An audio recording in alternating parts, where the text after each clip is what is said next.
Sam Seder, Emma Vigeland. It is our second show of 2025, our first Friday, and want to welcome back to the program the great Jeet Heer, national affairs correspondent for The Nation magazine. Jeet and I were just spent some time on the high seas. You were cruising. We were cruising. Well, yes, I think that might be the verb to use. It has many. That's what I'm using. But they were actually like Majority Report viewers. A segment of them that came out to cruise with Sam, and So we had a good Majority Report contingency on that boat, without a doubt. And all right, well, gee, let's get into it. We'll see more in the future. Yes. Yes. Let's just start with Mike Johnson. Give me a sense of what you think his chances are of being elected speaker, and if he's not, like, this is gonna it feels like he's going to be, only because it's really difficult to sort of wrap your arms around what happens if he's not, because who are they gonna elect? Well, no, I think that's the exact point I was going to make. Like, if he gets in, it will be because who would want this job, right? like basically, I don't know what the analogy is. It's like being the captain of the Titanic. I would have a very narrow majority. Being a House Speaker has not normally been a kind of happy event, happy experience for the people who have had it. I think in the past we've even seen former speakers like Boyner, like occasionally, do tweets kind of chortling at the fact that they're no longer speaker. And basically it's an untenable position because of the there's a significant, minority within the party in the caucus that are like, total nihilist and will always play kind of like, games. And then you have to it's such a narrow majority. You have to cater to always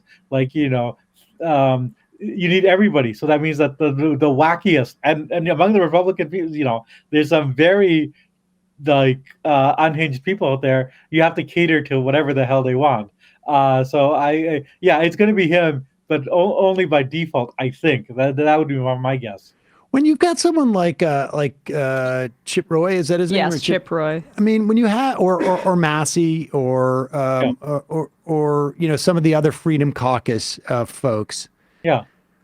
What does that say about their electorate? Like we don't have, it seems to me, anything even remotely equivalent on the center left where you would have a representative who is so, their constituency is so sort of like, I don't know if you could say nihilist or just like, they are so entrenched in deep conservative ideology that their representative can do this. There was, I don't know, I guess it was four or 5 years ago, there was a call for some of the squad to do this.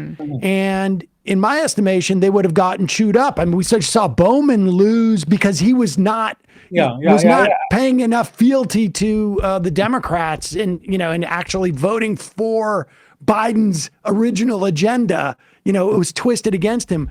But and Cory Bush, I think, has the same experience. Yeah, I think for both of them, I mean, I think it's two very different coalitions, and I think in the Republican coalition, it's a more unified coalition in the sense that I think even though they've had some expansion demographically among people of color, it's still an overwhelmingly kind of white, rural, very evangelical coalition. And especially with the sort of gerrymandering that's been going on, these districts are safe seats for any Republican, whoever can win the primary.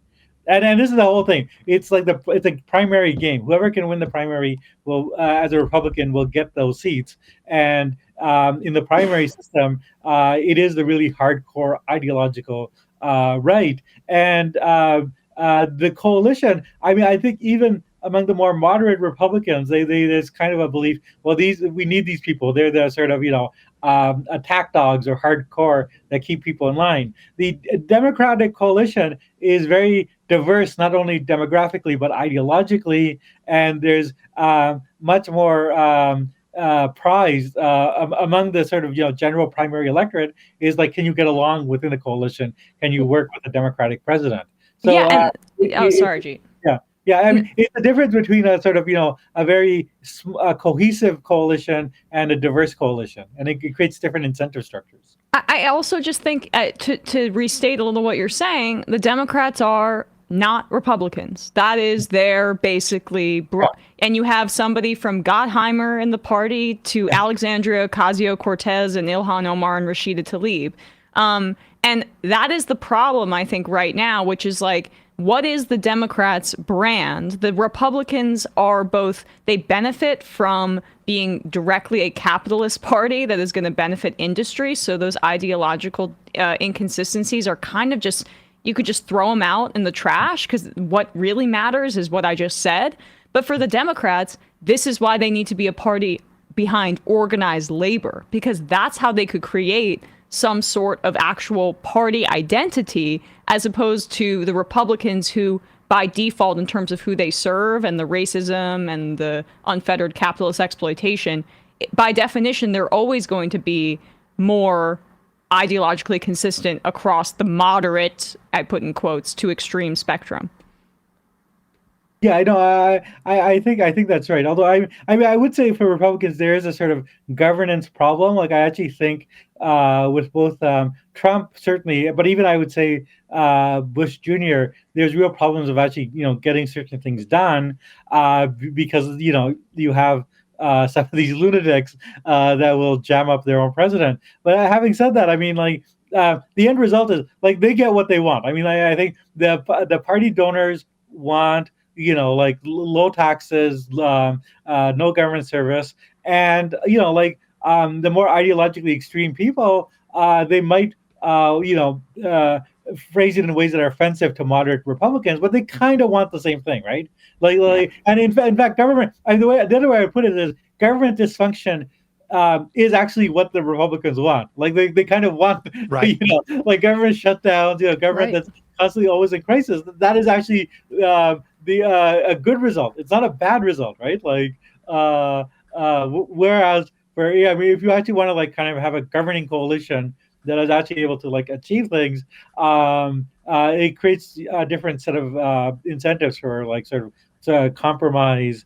And yeah, it is a negative. I mean, the Democratic identity is just that they're not Republican, and it has the sort of same problem of like any large coalition. You see it in places like de facto one-party states, like in Japan, right? Like if you have a party that basically just governs as we're just a party of government, there's very little stable identity. Let's turn to.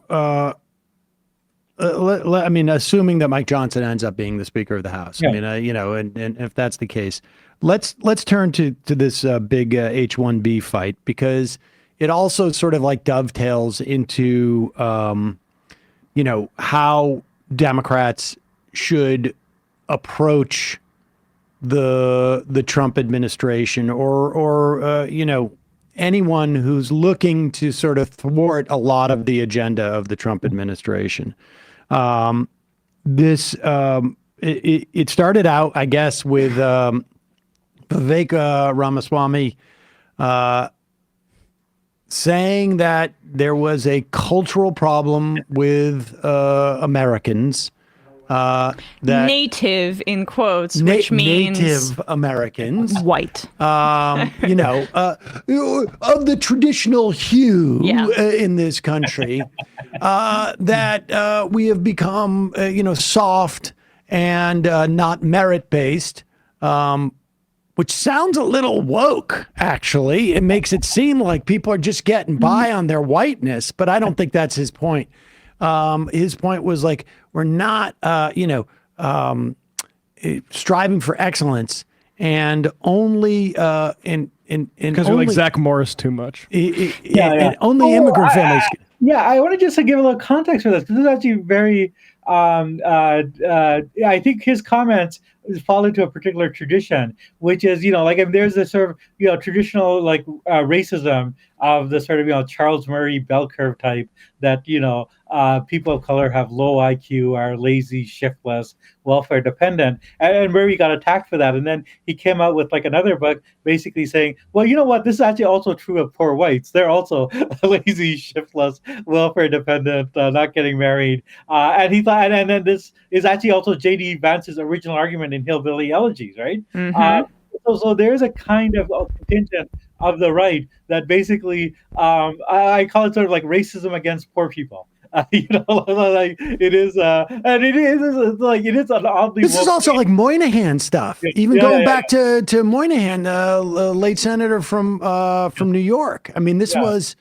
But what's the cultural? It's a sort of so-called cultural explanation. But I mean, the functional purpose of it is like it does sort of feed into a kind of socially Darwinist view, which is one sees it in Silicon Valley, and someone like Elon Musk and Trump himself will talk more forthrightly about IQ. We need high IQ people, and I think the trap that we can fall into is because Ramaswamy and Musk are fighting, like insane racists like Laura Loomer and Ann Coulter and Steve Bannon.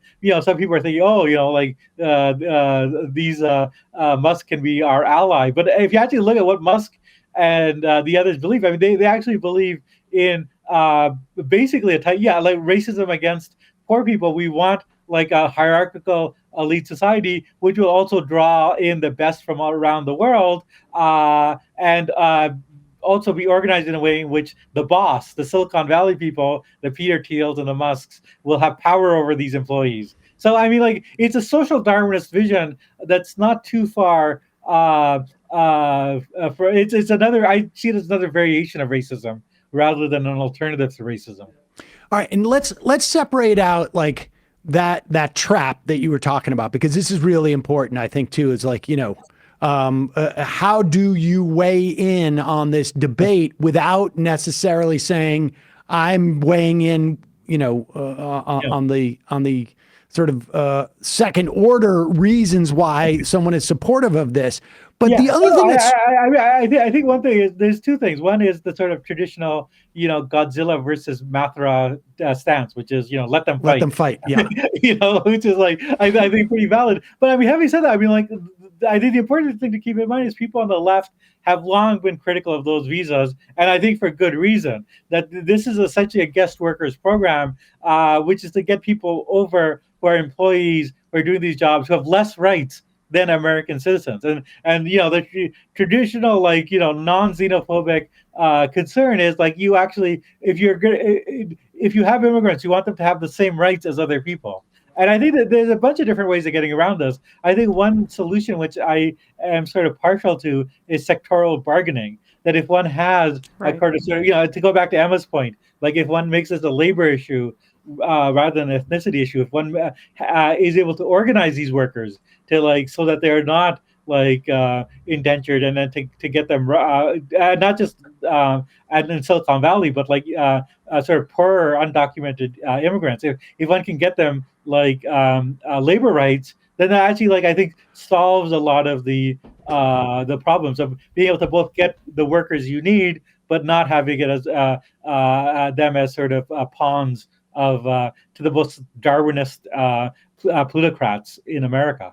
But that's not what they want, right? And we said this yesterday, talking about immigration as a cudgel against a workforce that has less rights in this country, whether it be this HB1 situation where your visa and where you're living, your employer is like, if you get fired, you're screwed, you're out. So you're more beholden to your employers. And then same thing, of course, with deportation for undocumented workers. But Bernie was getting criticized for his statement on this front, where he talked about American jobs. And that, by the way, and I think he could have focused a little bit more on international worker solidarity, but that's just like a quibble.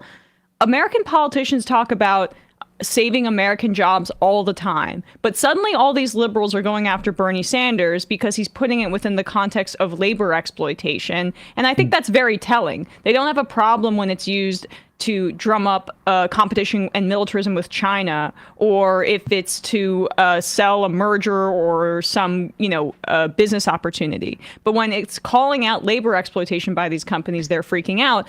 And Warren Gunnels, who works for Sanders, made this point on Twitter, and I just think it's great because Eric Levitz was criticizing Sanders.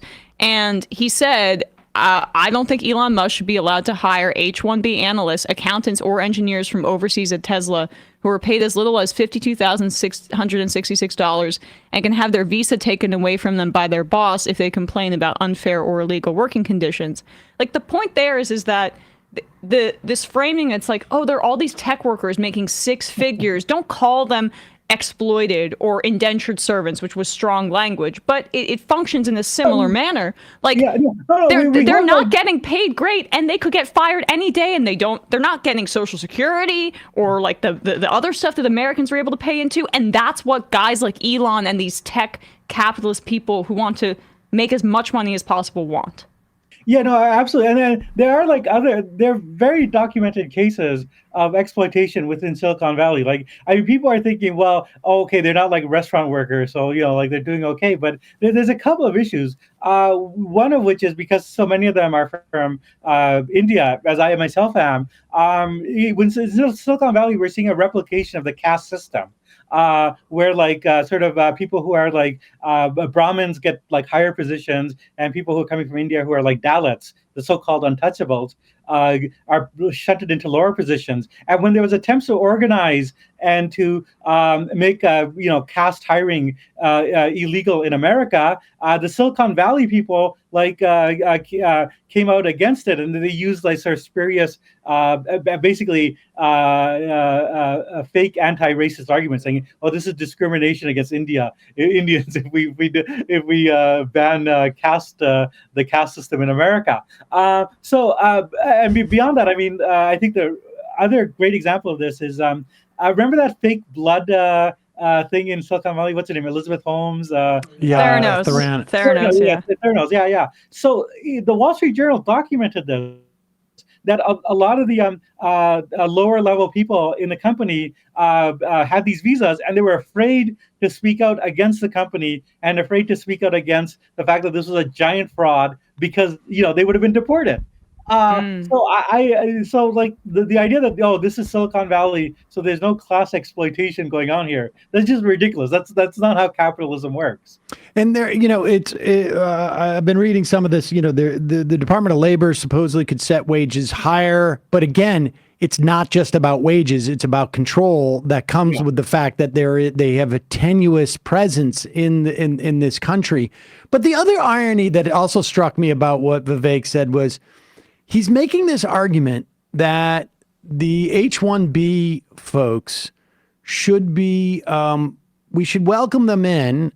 And again, like, I would welcome them in, but let's really welcome them in by, letting them use, it's like welcome them in, but you can't use the bathroom or the kitchen. Mm-hmm. You got to stay here for a couple nights, but you don't get the rights of a U.S. worker. But the other irony is that he's making this case that immigrant culture is better and has a better work ethic and turns out better workers. And it's like, well, wait a second.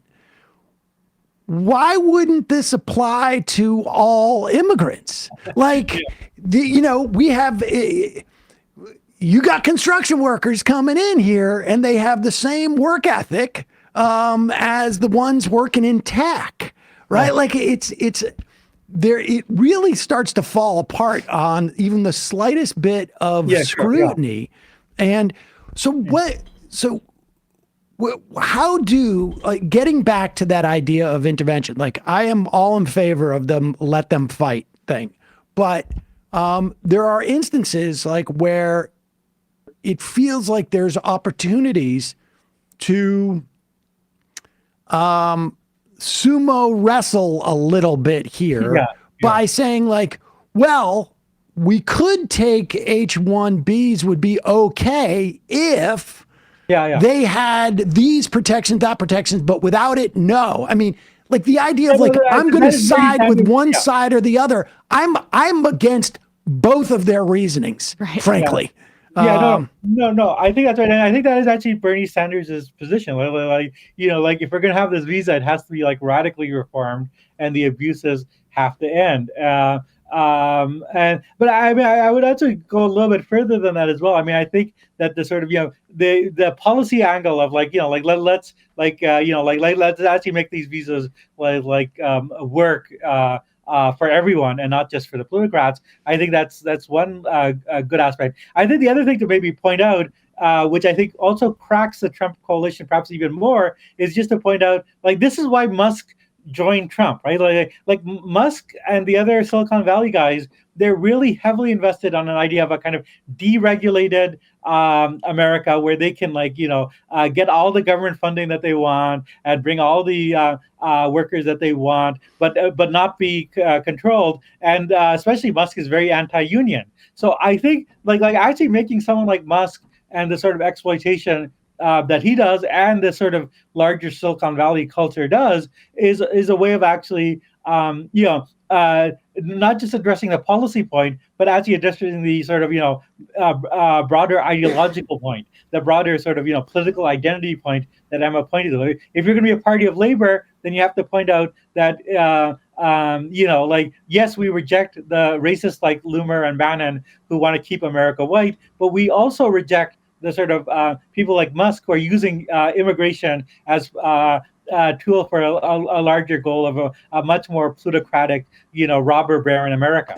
Well, what I think, I wanted to, because this is really important as a model going forward, because there's going to be a lot of this, because there is a lot of incohesiveness.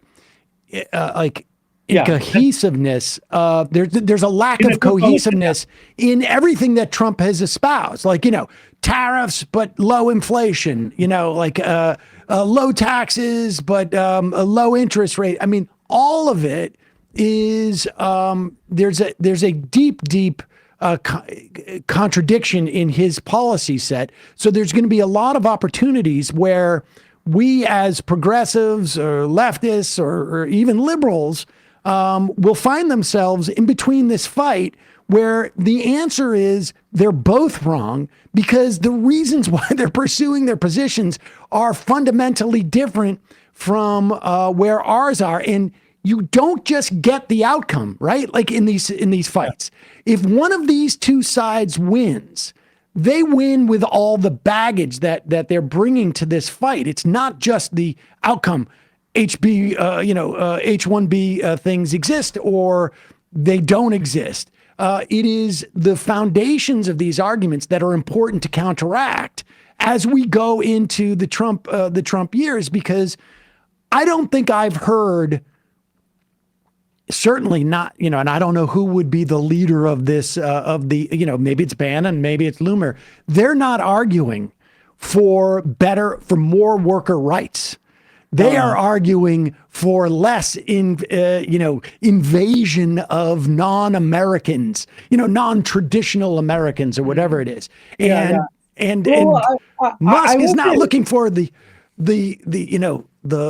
melting pot that immigration brings and the durability it brings. He's looking for suppressed wages. Yeah. That's right. Yeah. I will say Bannon has said some. He himself is incoherent, but he did say something which is very interesting, which is he thought we should really be pushing for Silicon Valley to be 20% Hispanic and 20% Black, and which I would say thank you for making the argument for affirmative action, but also to actually get to that position, you would actually need a huge sort of investment in American education, and which could be done. Which I think America has the people who could be doing these this sort of work, but you would actually have to really heavily invest in it. And like Bannon, what makes Bannon sort of just a sort of glib propagandist is he throws these things out without actually thinking through how do you actually get to that end point. Right, without presenting the consequences and making whoever follows him address those the implications of that. Yeah. Yeah. Let's talk about as we turn from, how do we with our ideologies react to these type of fights? You had a tweet the other day that caught my eye, and I'm like, well, I got to have Jeet on.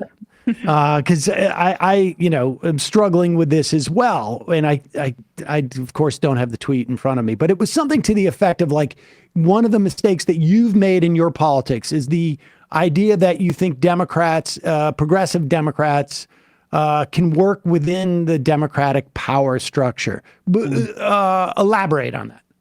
Yeah, sure. I mean, obviously, I think people, with the broadly left politics were very disappointed that neither, Sanders nor Elizabeth Warren became the nominee in 2020, and it was Biden. But once Biden came in, Biden did try to co-opt elements of the Sanders-Warren agenda, especially instead of hiring a lot of Warren people who ended up doing good work within his administration, and also a lot of Bernie's goals. And so, I mean, the good aspects of Biden's administration really came from that sort of insider strategy, and I don't want to downplay that. That was, there was the first 2 years of Biden, with Ron Klain as the chief of staff, you actually had the left having a role in national politics that it really has not had since the 60s, since Lyndon Johnson. But I mean, I think that strategy always came with sort of cost, and I think that especially on the sort of congressional level, there's the idea one saw sort of.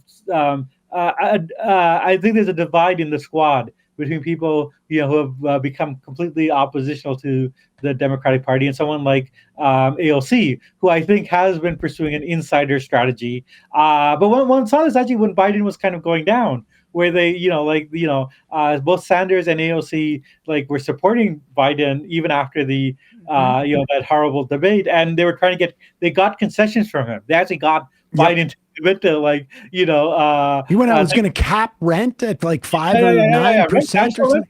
Right.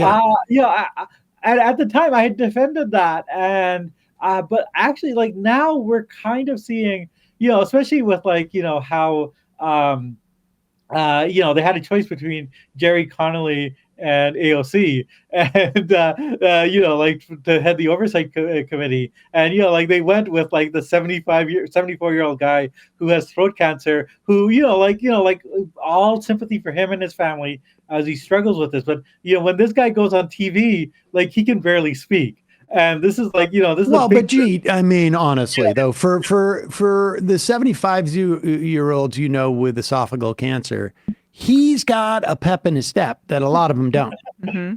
Yeah, but I mean, to me, that thing, the fact that AOC played the inside game, and still and really tried to show I'm the good soldier. I will work with the coalition. She was not Bowman. She was not Cori Bush.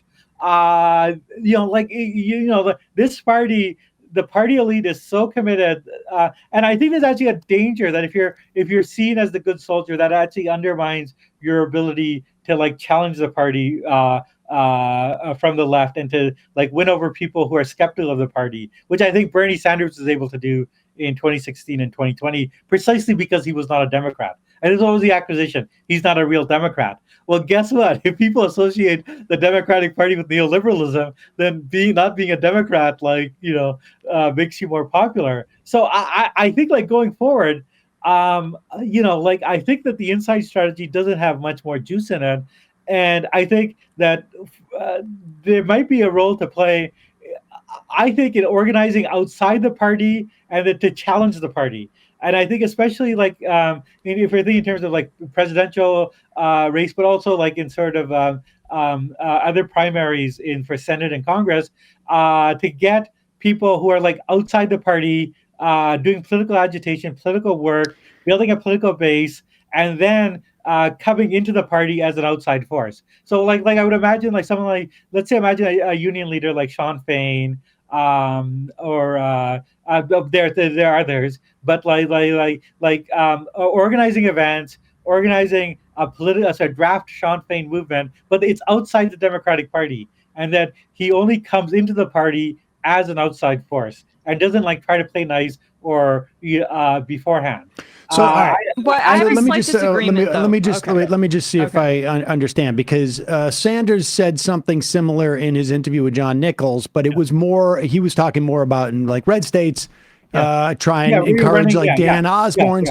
But what you're saying, if I understand correctly, is well, there's two things. One, and maybe Emma's going to take issue with this as well. The analysis that working within the party somehow diminishes your electoral power. I mean, because that's one assertion, and maybe your ability to bring people into the maybe ability to bring people into it. I mean, it's unclear to me that you can make that case with AOC. Frankly, because she did very well in her district, that's true. Particularly relative to Harris. But the idea of organizing outside of what people traditionally perceive as partisan politics, building a power base and then moving laterally into the Democratic Party so that you already come.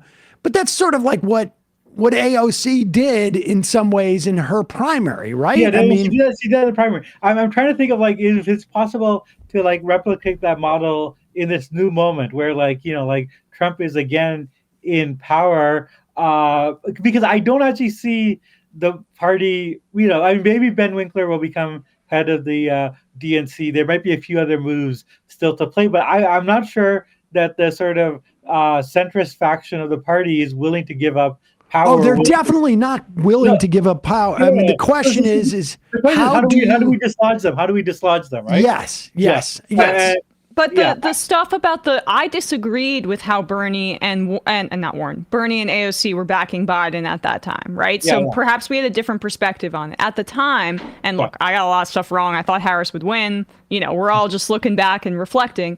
I basically thought that propping up Biden in that moment, regardless of when we're talking about ideological gains, if he could theoretically win, which we now know that the internal polling said Trump was going to get 400 electoral votes. That was a miscalculation in my view, because to signal an outsider thing, or really it's about democratic responsiveness, right? Or looking responsive to the public in a direct way. That's what Trump has revolutionized with the Twitter and the vulgarity and whatever. People feel like they know him for better, for worse, and they feel like there's almost a more direct communication style. Why AOC was able to maintain her, I think, her popularity in her district, which is majority Latino, the group that Biden lost most from, was because she still has that insider status, despite what you said. Even if, outsider, despite but despite what you say, because I don't think people paid attention too much to that period. It still is generally her working class background, her not talking down to people and coming off as critics of both parties in the way that Trump does, and speaking directly to people. I think that's what the Democrats really, really failed with. And that is because, in part, Biden was unable to communicate and didn't use the bully pulpit of the presidency in any way.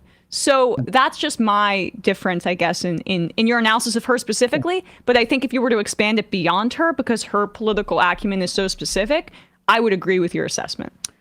And I don't want to be coming on AOC too much. I mean, I think my main issue is not even like a criticism. Like, I just think that the insider game that she played has kind of failed.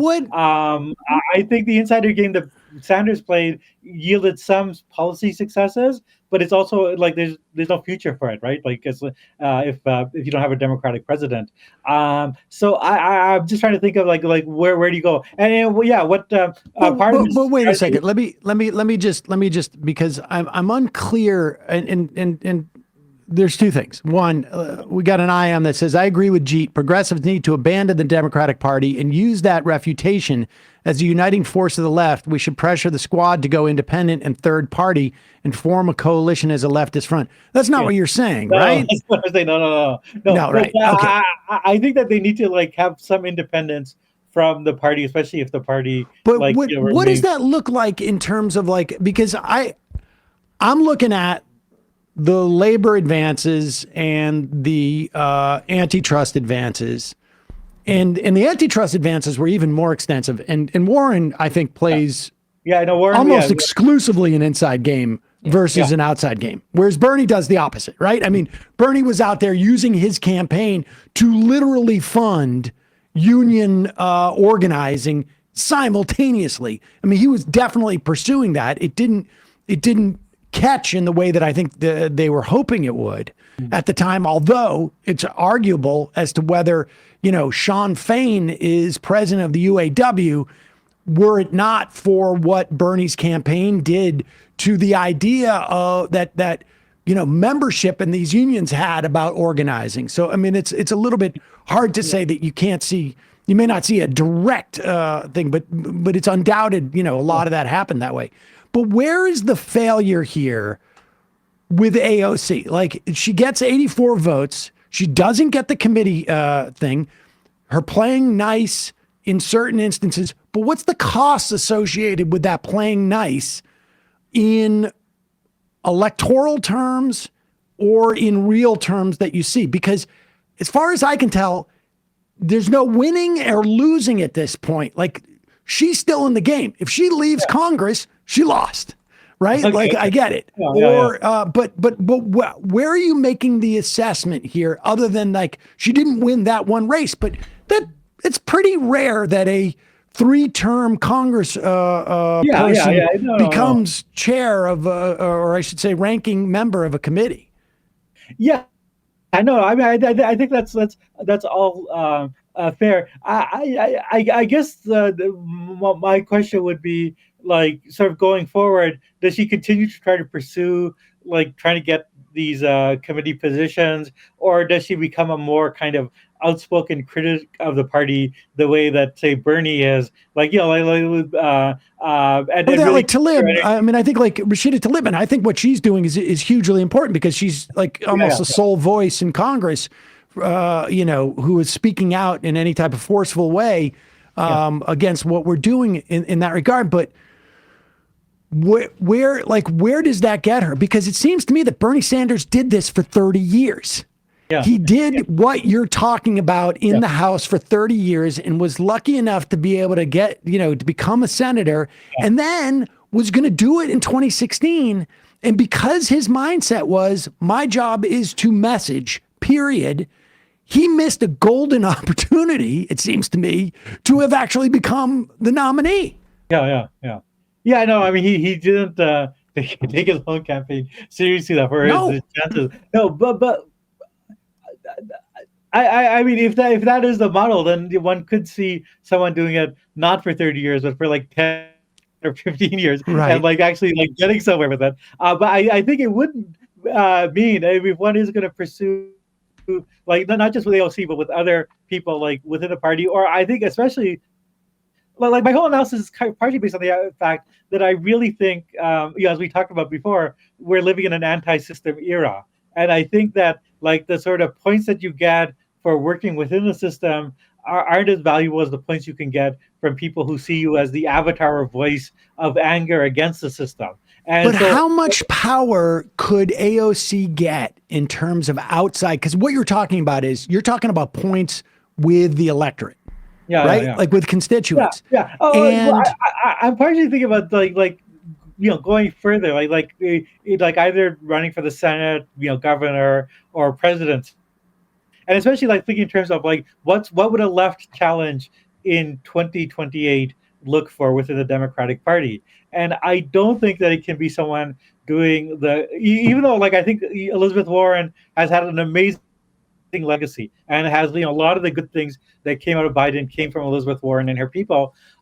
In terms of like actually pushing the party to the left, of dislodging that sort of centrist faction and having a real shot at the nomination, I think the only path forward is organizing outside the party, against the party, to change the party. Okay, so you're talking about like we're talking like a presidential election, or maybe like some type of high-profile Senate. AOC as I mean, she's young, but like not that much younger than JD Vance, I think. I think like I actually or her or Sean Fain or whoever. Like I'm trying to like think a little bit about like how and it's at the presidential level, yes, but also like in terms of as Bernie Sanders mentions, in terms of Senate races, governor's races, like what is the way in which I think like the left critique of American politics has a much wider resonance than its electoral results are. And I think it's partially because it's very difficult to articulate that left critique within the Democratic Party. So the question is how can we organize? Maybe AOC's energies would be better spent, doing the critique of the Democratic Party, which she also does very well, focusing more on that rather than pursuing committee positions. Like it would have been great if she had gotten the committee, but like for me, this was a real. I understand the point. She's young, but they literally had a guy who's dying. They literally put her up against the guy who's dying, and they said we're going with the guy who's dying. And for me, it's that his was like, turn. It's his Well, turn. I mean, I guess That's what matters. Yeah. I guess I'm not seeing her as a viable presidential candidate in 2028 at this point. I mean, I don't know. I mean, I think if your argument is she's setting up a run to do that, we see that with Chris Murphy, right? Like Chris Murphy's out there criticizing on day one. He's out there criticizing the Democratic Party as vaguely, to the extent that you can. If you're Chris Murphy, I guess. And that's the way he's trying to set up his run. I think what you're talking about is having a little bit more than just an aesthetic in terms of that critique. I mean, she would be.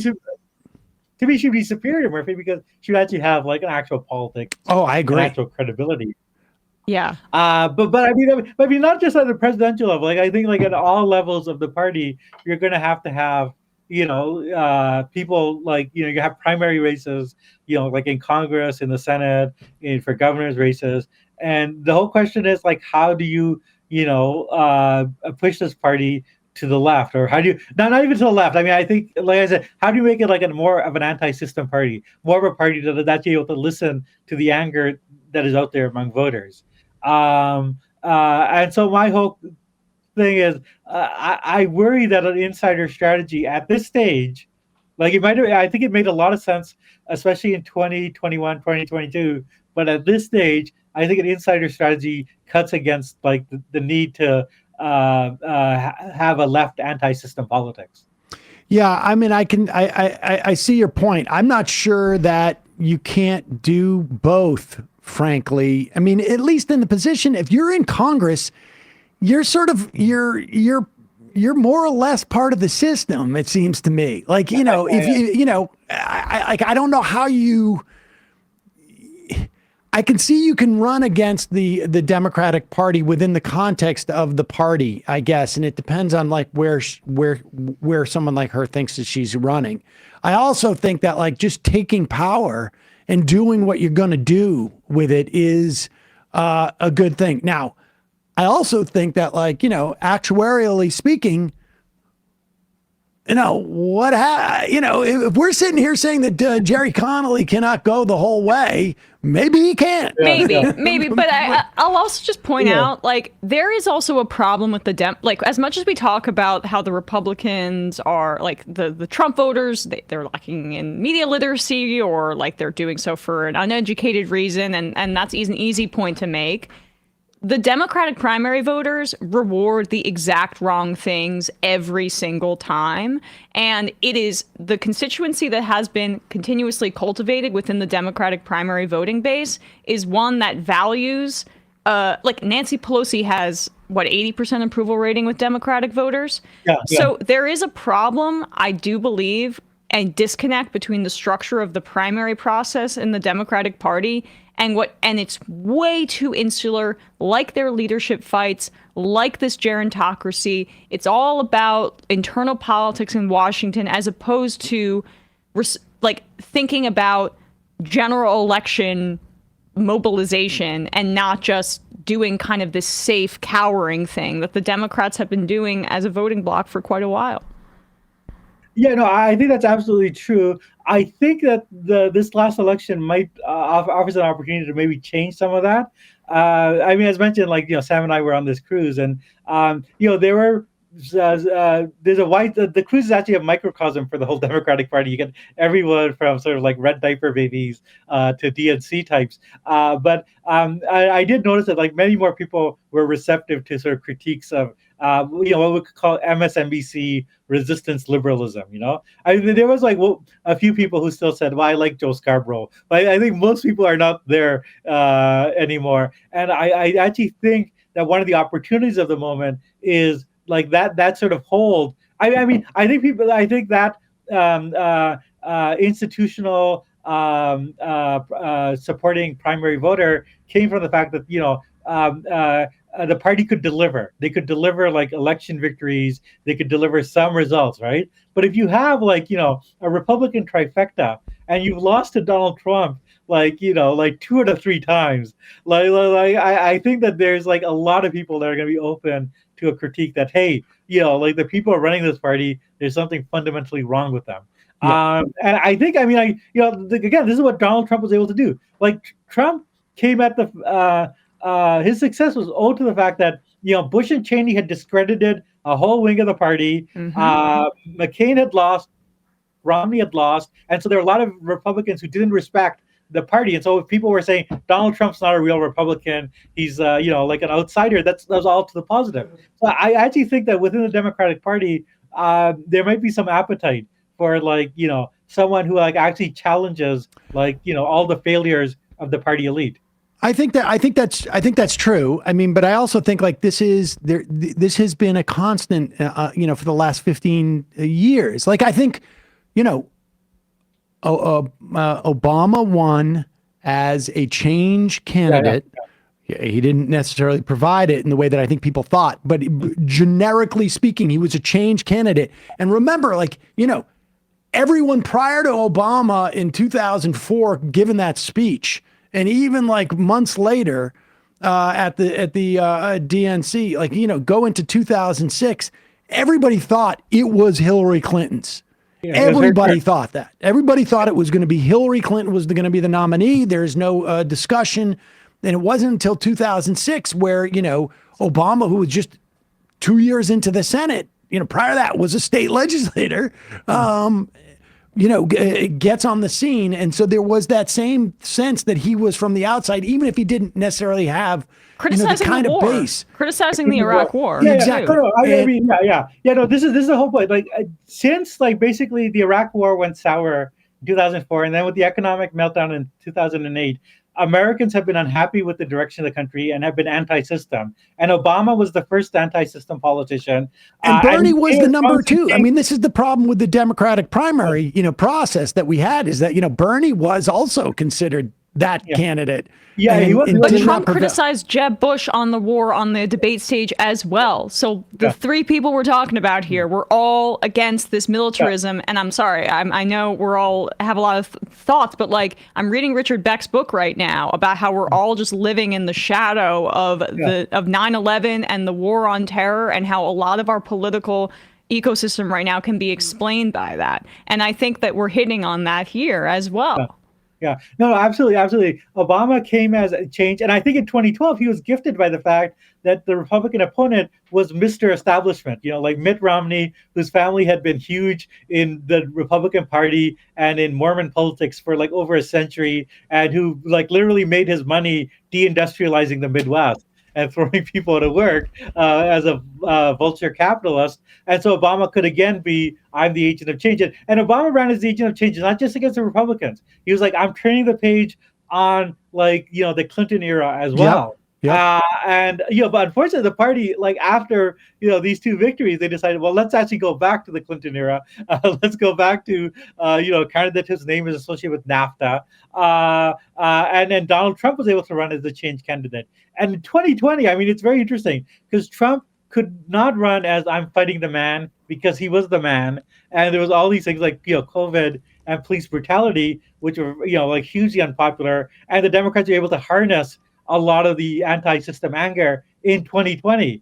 But by 2024, they reverted to what I think is their natural default position, which is we are the party of the establishment. We're the party of the qualified people who know what they're doing, which I think is a losing argument. So I mean, I think that like the future of like, politics is like someone on the left who can, harness that sort of, hunger for change, the hunger to turn a page and to like move beyond these the standard policies. And I don't think like someone like Chris Murphy, who's been a standard centrist for most of his life, but is now using that speech, can quite do it.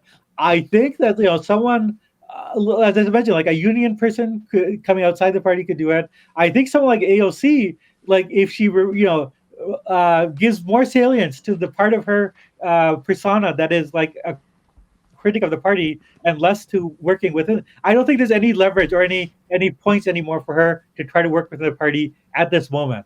Yeah, I mean, I think that's a good argument. I mean, I think it would have to be to some material end, but I also am of the mind that one of the reasons why Bernie Sanders did so well in 2016, beyond what he thought he could do, I don't think he entered that race thinking he could win, was because there was a draft Warren campaign that had been in existence for 2 years and basically built, on day one, Bernie had about 20% of the vote that he would need without having to do it, because they just completely transferred over, and he took over that thing. And maybe AOC can build that kind of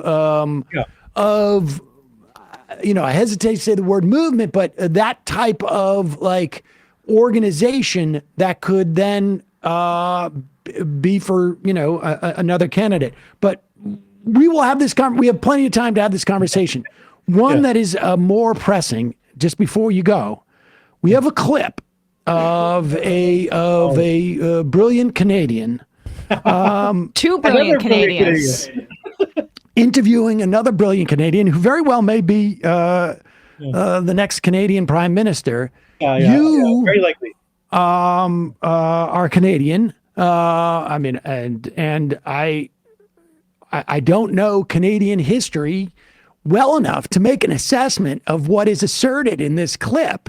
And so I wanted to ask you your thoughts. Here is Jordan Peterson speaking to Pierre Poilievre. Poilievre, I think is Poilievre. Sorry. I can't get that one either. Every kid I went to high school with was basically of French Canadian descent, but it was by that point it was all Worcesterized, so I had never had a problem. All right, go ahead. Grateful again, and we're going to inculcate the values of gratitude for our incredible history.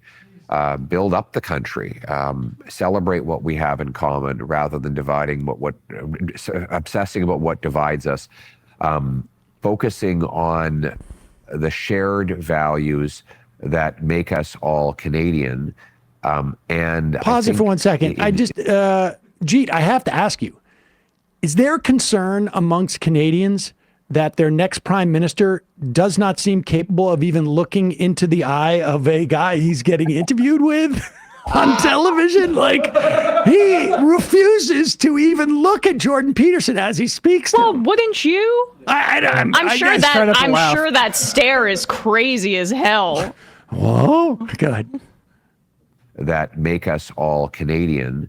And I think in so doing, we can, and by the way, put aside race, this obsession with race that wokeism has reinserted. Well, invented in many ways.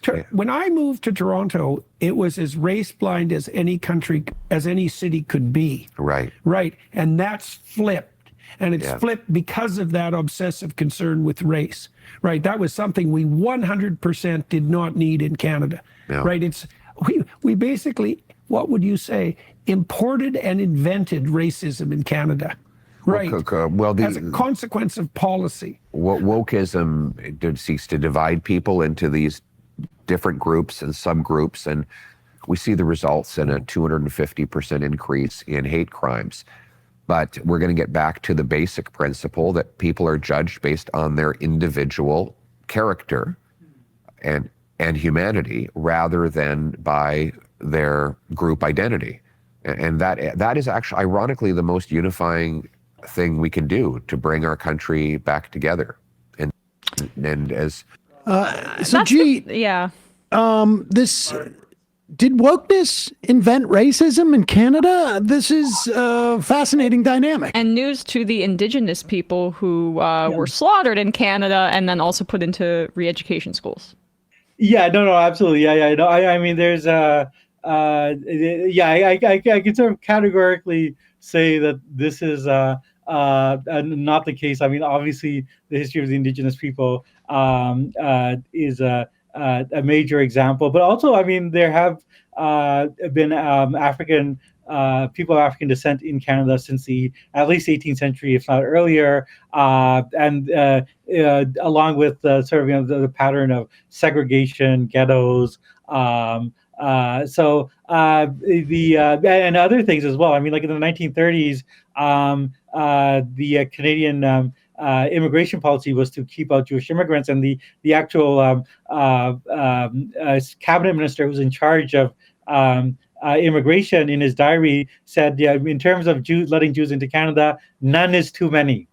So in the context of a period where obviously there were many Jews who had legitimate refugee claims from Nazi Germany. Obviously Jordan Peterson is kind of talking nonsense. I will say that it is an interesting sort of nonsense of a type that appeals to sort of centrist Canadians and not just right-wing ones. That I think that there's a kind of Canadian pattern of thinking like racism is an American thing, and this is like an American, because Americans are very colorful in doing their racism. But I will say, in the 1920s, when you had the Second Klan, some of the places where the Ku Klux Klan in North America had the highest density, where you had substantial 20-30% of the population that were like Klan members, was in Saskatchewan and Alberta in Canada, not just in the United States. This logic is fascinating to me, though. It reminds me, it's analogous to when Trump said, we're not going to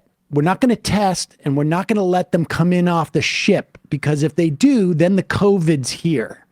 And it's the same, like they're basically saying when the awareness of racism reared its head, it invented racism. Basically. When people started saying, hey, don't be racist, that's when the racism came.